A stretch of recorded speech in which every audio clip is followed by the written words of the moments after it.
All right, Alexander, let's talk about what is going on in Ukraine. And let's start things off this time around, not with what is going on the battlefield. Maybe we'll do that in the second part of the video. But let's talk about Zelensky's trips. You know, we did a video 2 days ago. And in that video, we said, you said in your segment that you expect Zelensky. The video is actually Zelensky's going back to Kiev. And that's what we were talking about after his trip throughout Europe. And you said, I expect him to be leaving Kiev in a couple of days. I said, yeah, he's going to bolt. Sure enough, in a couple of days, he landed in Kiev. He was there for 2-3 days. And now he's traveling again. He's on the road again. Completely predictable. The guy's in trouble. He looks like he's a complete mess. He's probably not so scared of the Russians, as we said in our video a couple of days ago, but he's more afraid of what's happening in Ukraine, and the situation there is catastrophic. And so I think the entire collective West is in panic mode. They have no plan. They're trying to figure out what they're going to do. The latest wonder weapon is going to be the F-16 because the Patriot air defense wonder weapon lasted like a day. That was like a one-day wonder weapon excitement, and that's now gone, and now we're moving on to the F-16s. Anyway, Saudi Arabia. Why did he get an invite from Saudi Arabia? That's actually an interesting development. And, of course, the invite to Japan, to Hiroshima, and he will go to Hiroshima. That was something that doesn't surprise me. But we said he's going to travel. And sure enough, 2-3 days in Kiev, and he's gone. This is someone that does not want to be in Ukraine. It is crystal clear. He doesn't want to be in Kiev. Absolutely. This is exactly what it's become. And can I just say, I mean, a leader who's traveling so much is not a leader who's governing his country anymore.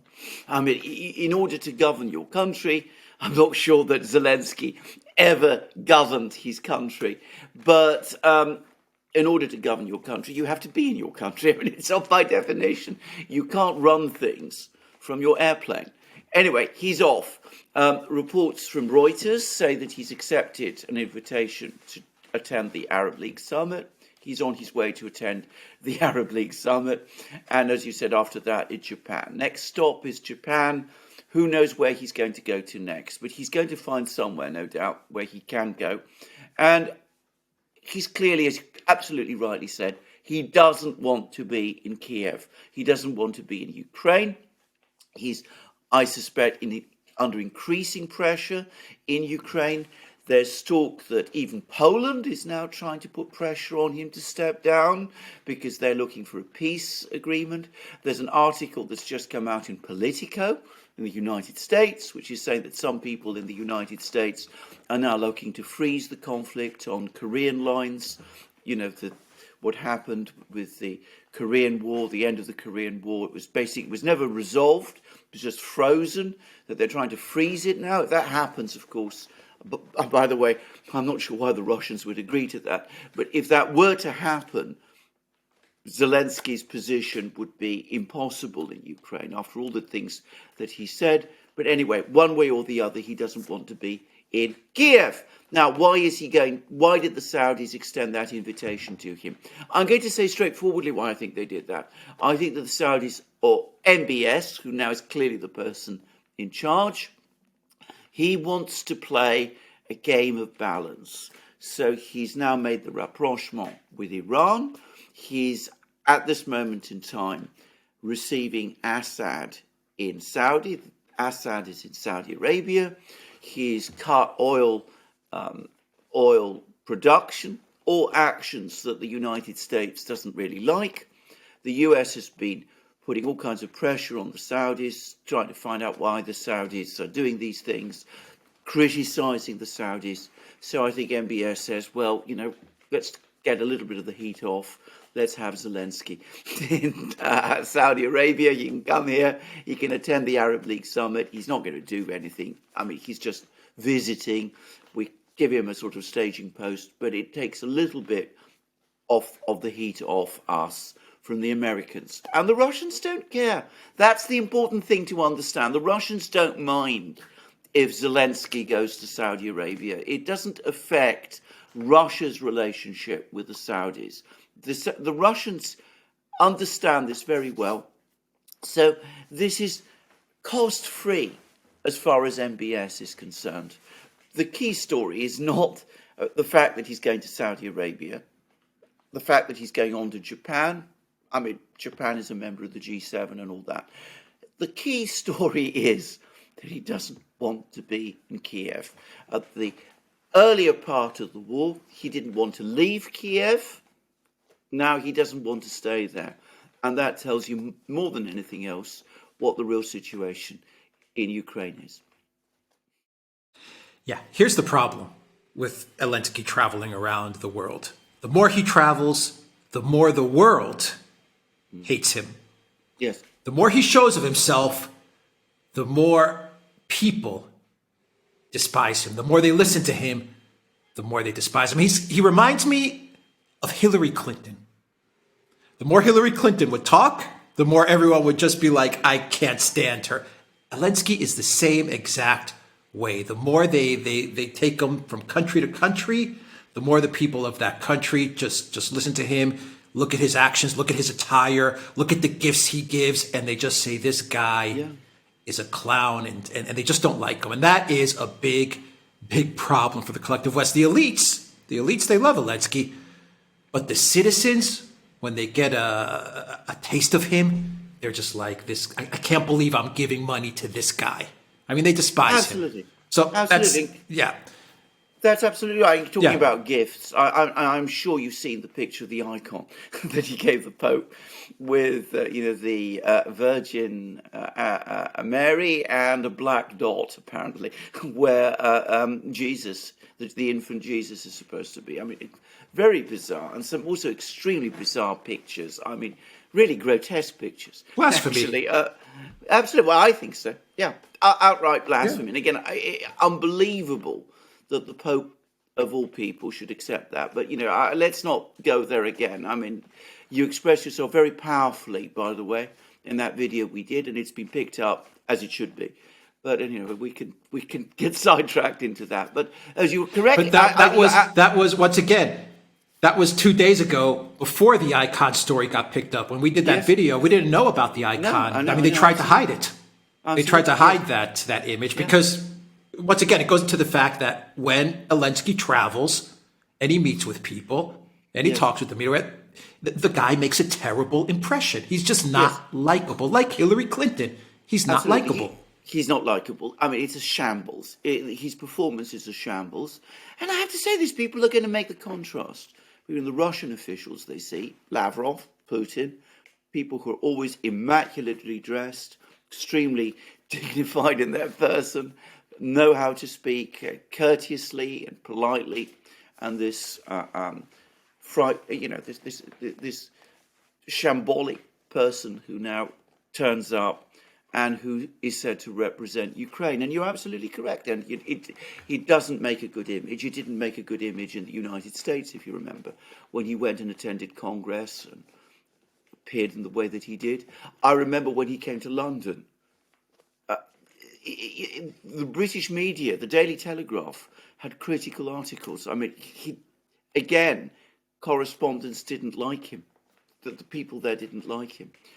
There's been programs about him in France, where he's recently been. French television, exactly.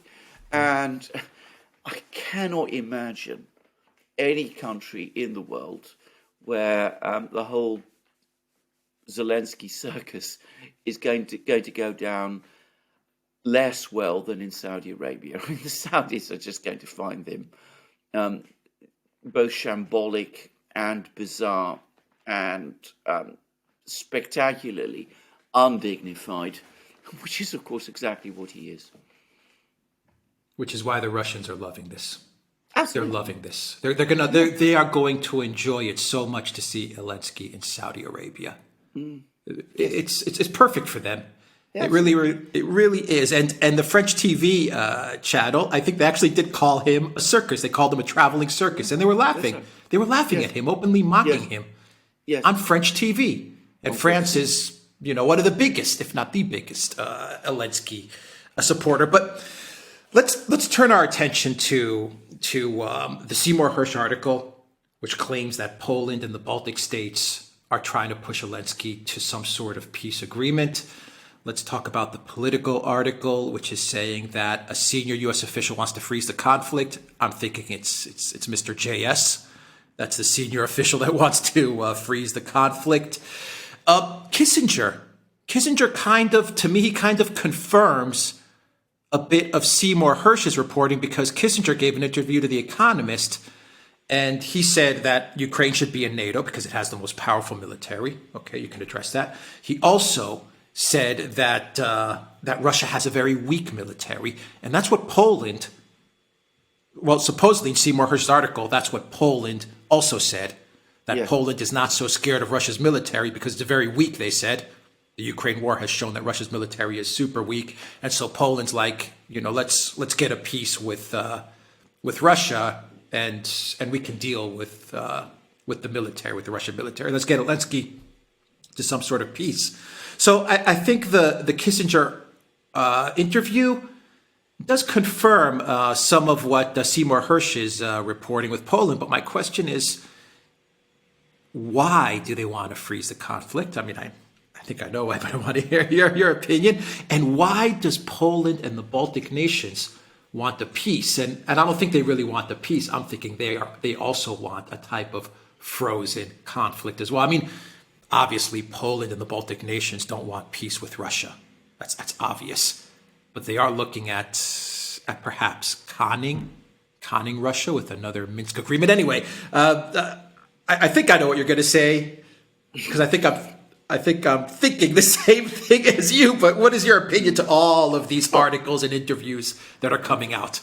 The reason they're all talking of peace is the opposite of the reason they're giving. It's not because the Russian military is weak. It is because the Russian military is strong. They're now becoming increasingly concerned that this offensive that Ukraine is going to launch, we're hearing about it all the time, is going to fail. That Ukraine could go down to defeat at some point, perhaps even fairly soon. And before that happens, they want to freeze the conflict, stop the war, in other words, so that they can build up Ukraine again. That's what it's all about. I mean, it's as simple as that. That is what happened, by the way. That's the actual true story of the Korean War. People don't know very much about this, but the Korean War was not going well for the US and the South Koreans and the Western powers. What happened, and it's now well known, is that Eisenhower threatened to use nuclear weapons. I mean, this is now academically established. The Russians and the Chinese at that time obviously weren't prepared to engage the United States in a nuclear war. At that time, the US had enormous superiority in nuclear weapons, and so they agreed to freeze the conflict. And of course, the United States and the Western powers, but especially the United States, then went through decades of building up South Korea, which has evolved, by the way, into a completely different society from the one it was in the 1950s. So, we mustn't push these analogies too far. But that is the idea that they have. They're not going to win the war conventionally. They now understand that. The offensive is going to fail. The Russian military is too strong. So we go for plan B. We freeze the conflict. We try to offer the Russians presumably some bait with lifting sanctions or easing sanctions in some way to try to get the Russians to agree to this. That's presumably why we see more attempts to impose more sanctions on diamonds, on all those kind of things that are going on, Russian diamonds and all that kind of thing that's going on. And, we freeze the conflict, we then strengthen Ukraine, we provide Ukraine with F-16 fighter jets and every kind of weapon that we can, and we prepare for the next round. Because that's the idea. That's what I think the plan is. Now, why the Russians would agree to that I have absolutely no idea. It can only work, conceivably, if Russia's friends, China, India, Turkey, put pressure on Moscow to agree to that. I don't think they will put anywhere near the kind of pressure that would make the Russians accept a proposal like this. I mean, Minsk 3, which is what this would be, is almost certainly going to be unacceptable to Russian public opinion. And I think Putin himself probably won't accept it either.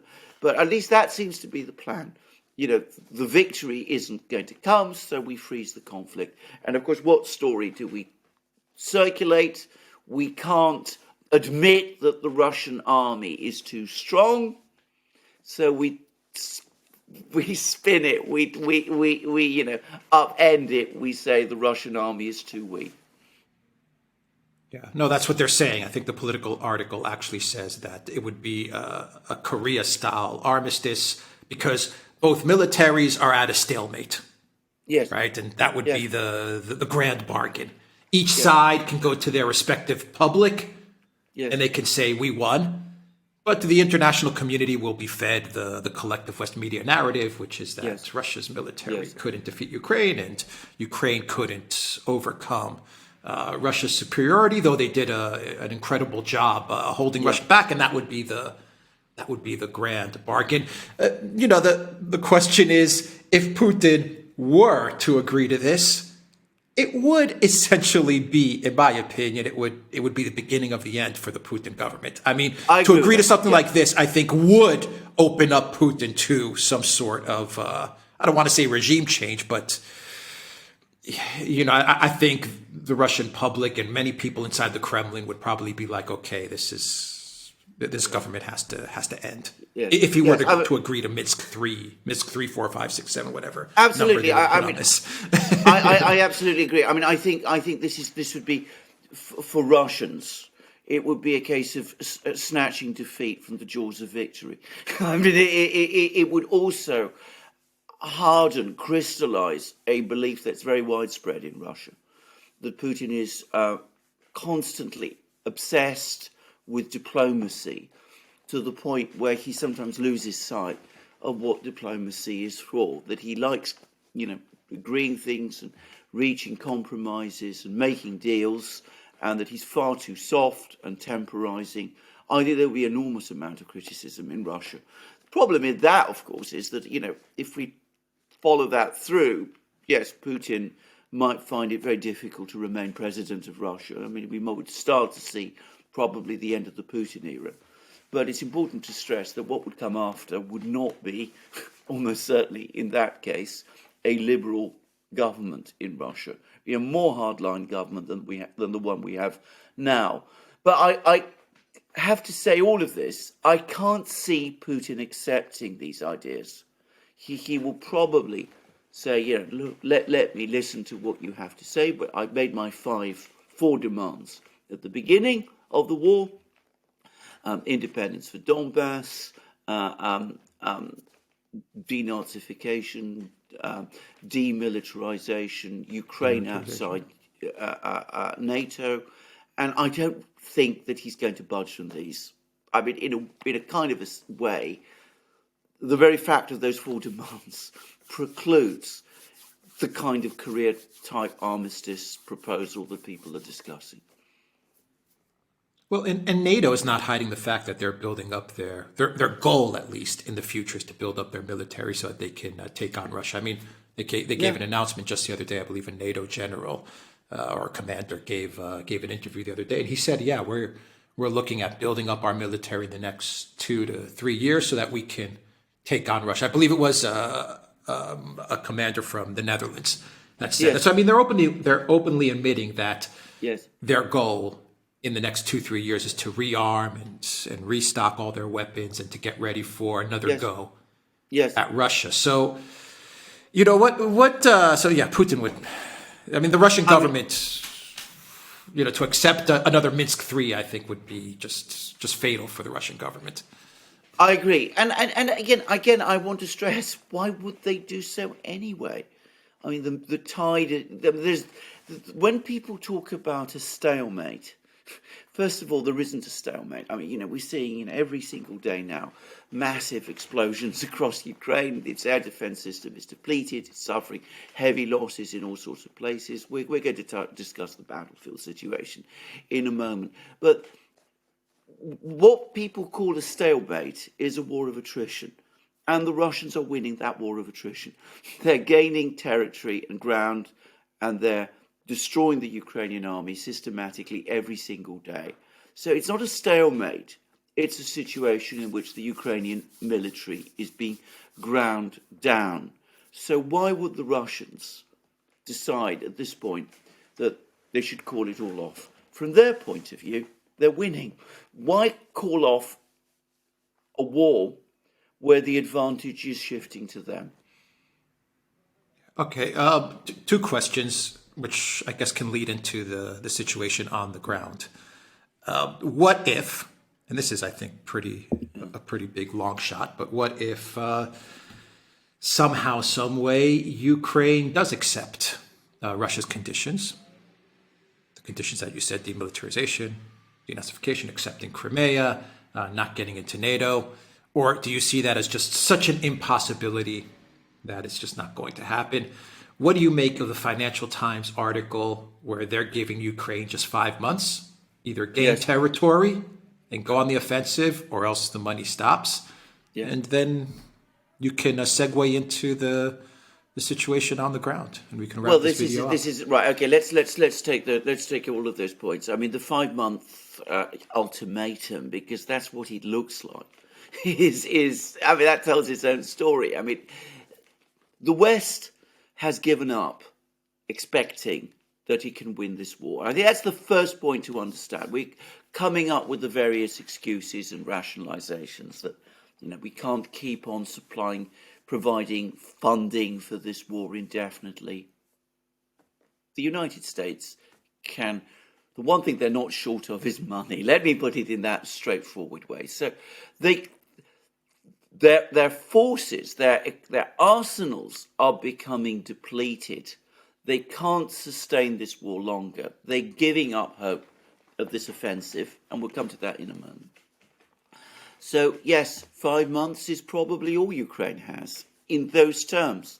So that is why they want some kind of deal to be done now. They want the deal to be done this year because they can't afford it to go into 2024. Of course, there's also the concern about what would happen in the election next year in the United States if it went on into 2024.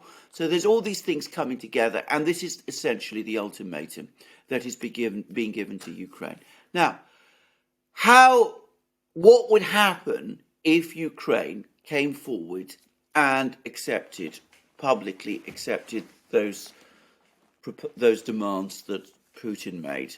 Now, remember, it came very close to doing so in March last year. I can't imagine that Zelensky himself could do that. So we go back to that Polish story that Seymour Hersh is circulating. Get Zelensky himself to step down. Put someone else in, perhaps Zelensky, who we're not seeing very much of at the moment. He comes up with this sort of proposal. He says along to the Russians, we go back to what was agreed in March 2022. We accept all your demands. Problem is, I don't think the Russians will trust it. and I think that they would demand very, very tough guarantees. And when I say tough guarantees, they would now demand, at the minimum, that Ukraine recognize the losses of territory, that it recognizes Crimea, Donbass, the 4 regions, as part of Russia. Now, I don't think any Ukrainian politician or political leader, even Zelensky, could do that at the moment. And I can't see the Russians settling for anything less. Right. There would also, by the way, on the ground. Before I finish, there would also be, I'm sure, Russian demands for a very, very extensive demilitarized zone Even Budanov is accepting that there would have to be a demilitarized zone. But certainly any remaining territory east of the Dnieper that remained under nominal Ukrainian control, including Kharkov, would be absorbed within that demilitarized zone, which, given that the Russian army would be there, very nearby, it could occupy. I mean, I can't really see that the Russians would accept anything less if they were even prepared to accept that at this point. So we are not going to go back to March 2022. I think that train has left the station, if I can put it like that. Military situation on the ground. So three things to say. Firstly, can I just before you go to the military situation, can I ask you a Yes. question? Would Russia demand a new government, perhaps, Yes. or an election? Yes. It would demand an election. It would obviously want to see agencies like the Azov regiment and all of those, IDAR and all those entities. It would want to see them closed down. SBU. Exactly, the SBU, all of that. I mean, there would be a major fundamental shift in the way in which the Ukrainian political system was organized. It would want people like Medvedchuk back in Kiev, his party reorganized and reformed. It would want concessions from Ukraine, which I just don't think Ukraine, even a Zelensky regime in place of a Zelensky regime, would be able to accept. At least not for the moment. At least not this side of a military defeat. So that's what I have to say about this. Now, military situation. So I'm sure you've been getting the news. Yesterday, the last important fortified area under Ukrainian control in Bakhmut, which is the so-called Domino area, came under the control of the Wagner forces. They captured it basically in the space of just over a day. I mean, this is the last big fortified position. There are still, I understand, 2 places in Bakhmut that remain to be captured, but the speculation is that will be done either today or tomorrow.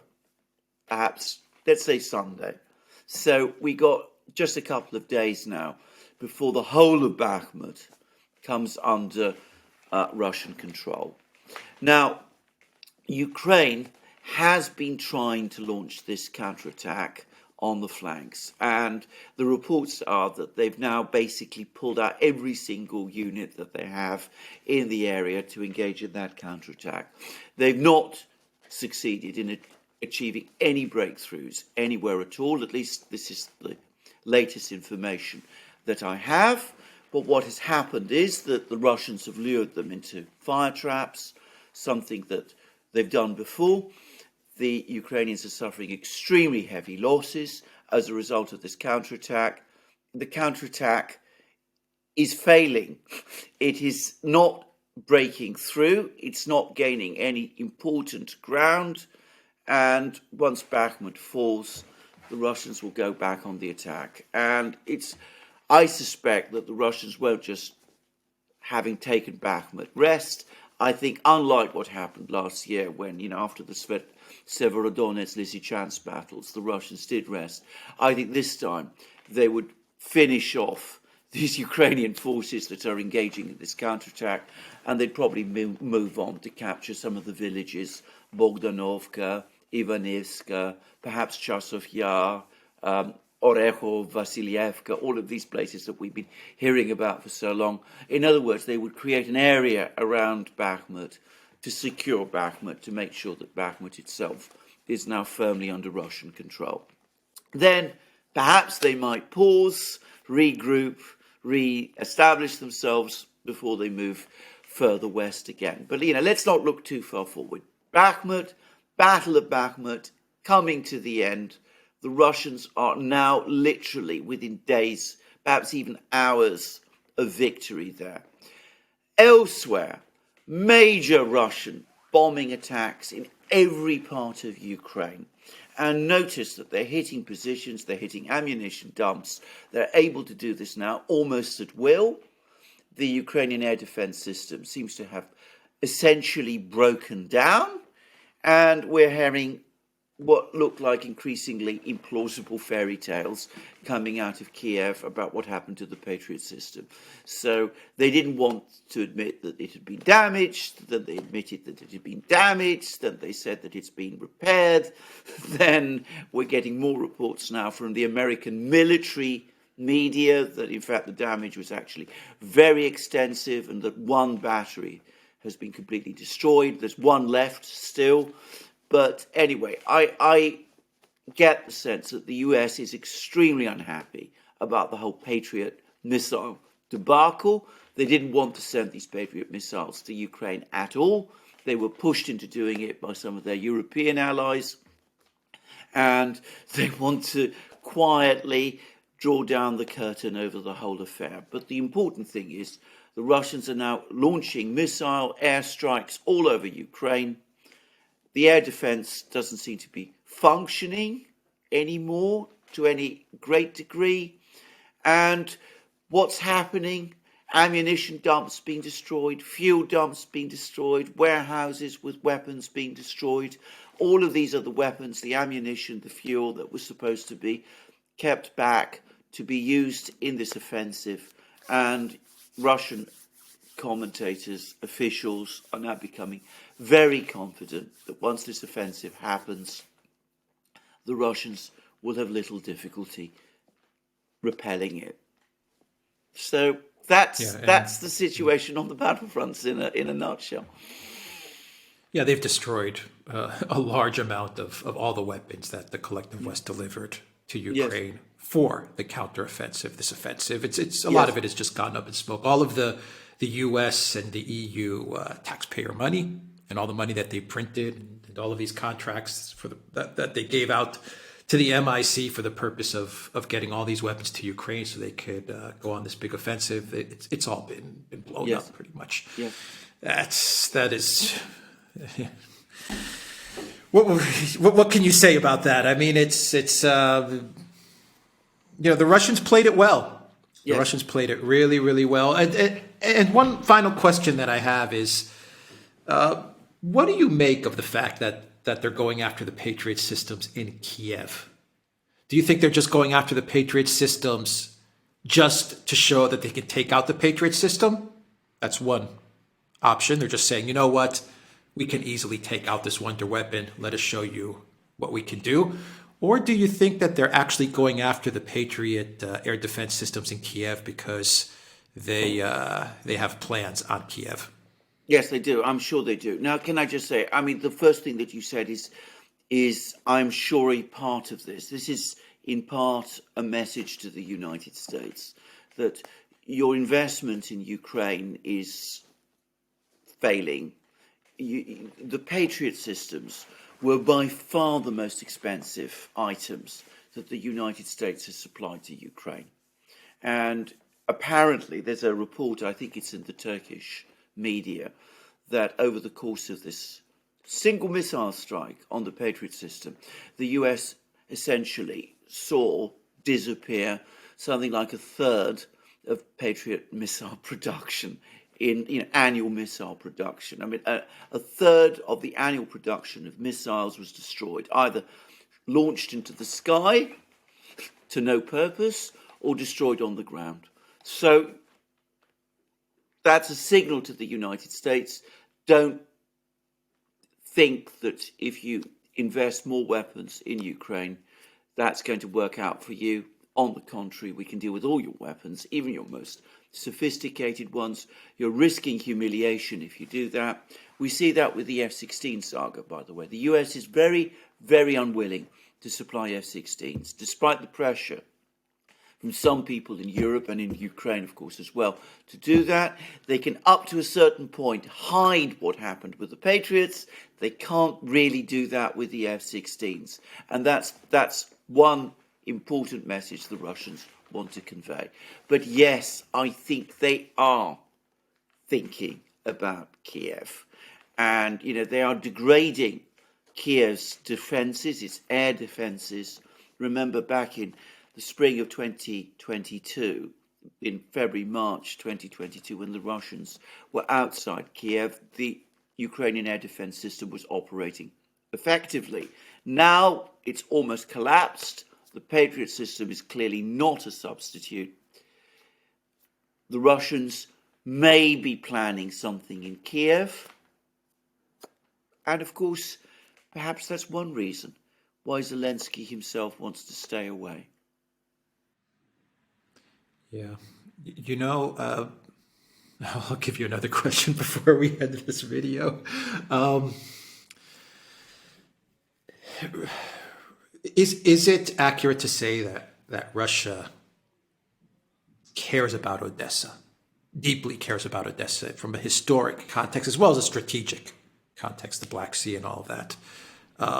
And the more this conflict has gone on, perhaps the Russian military has, or the Russian command, the Putin administration has understood that Kiev, at first I would have said that Russia also cares about Kiev from a historical, cultural, but also strategic standpoint. But I'm starting to think now that the Russian command has said, you know, let's not think about Odessa and moving to the south.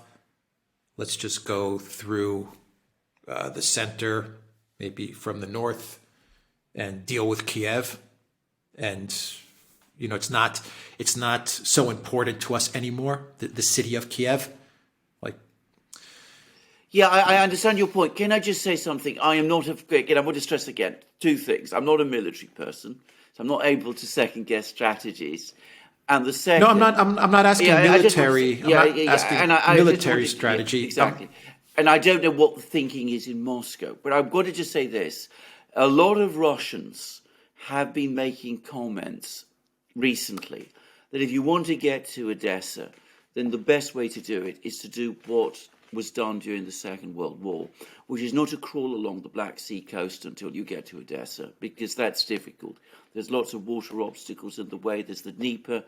The west is nearby. It's to go through central Ukraine. That was what happened in the Second World War. Maybe that's the plan. That would make a kind of logic. And, you know, Kiev, remember this, is only 80 kilometers from the Russian border. And it's more vulnerable. The Russians have been putting a lot of pressure on places like Chernigov, Sumy over the last few weeks. Maybe that is the Russian plan. And yes, I do think the Russians care about Odessa an awful lot. I say it again, I've said it before. I don't think that the Russians will want to see this conflict end without some kind of satisfactory resolution from their point of view of the Odessa issue. But perhaps Odessa isn't the primary target. Perhaps they will say to themselves, the center of Ukrainian power is, and that's the center of Ukraine. Yeah. Maybe. Who knows? Okay. Who knows?